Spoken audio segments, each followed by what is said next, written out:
Have you heard of Eternal Strands, the third-person action-adventure game with a focus on character building and storytelling? Have you heard of its elemental abilities which force you to interact with enemies and the environment in creative ways? Have you heard of its Monster Hunter-esque bosses which require creativity to best? And have you heard of its colorful world, its interesting characters, and its wonderful animation? Well, if you haven't, I'm glad you're here, because today on Game Rant, let's look at Eternal Strands. Eternal Strands starts you out with a beautifully animated cutscene as its hand-drawn characters interact in order to set up the story you're about to embark upon. After exiting this cutscene, you're greeted by a gorgeous fantasy world. While it can feel a bit generic, it grabs some elements of games like Spyro the Dragon and Dragon Age to create something distinct and warm. Areas often end up looking pretty similar to each other, albeit with some environmental distinction, whether you're in a swamp, a big city, or a wooded grove. The real variety comes as levels change each time you enter them. For instance, one time I entered the lower city area and it was covered in frost. Moments like this work well with gameplay as you have to prepare your character and get cold resistant clothes on them. To this end, areas are extremely fun to explore as they are open-ended in nature, leading you to travel through them in whatever manner you wish. Your exploration is always rewarded too, as there are chests scattered about with useful loot materials inside. There is no one way to maneuver through these areas, and I found myself often cutting back and forth between them from interesting locale to interesting locale.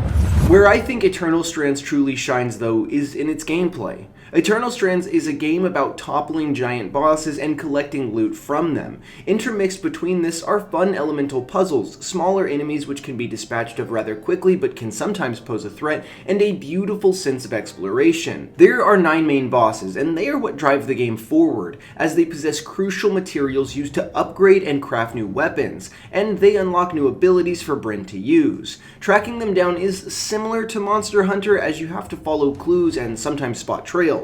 Once you've reached them, however, fights often play out more like Shadow of the Colossus, as you can attack them from range, but a lot of the effective fighting strategies involve climbing up on them to land devastating blows. Fighting also oftentimes centers around the elements. 3 main elements are in place here, although there is a wide variety of ways your character can manifest them.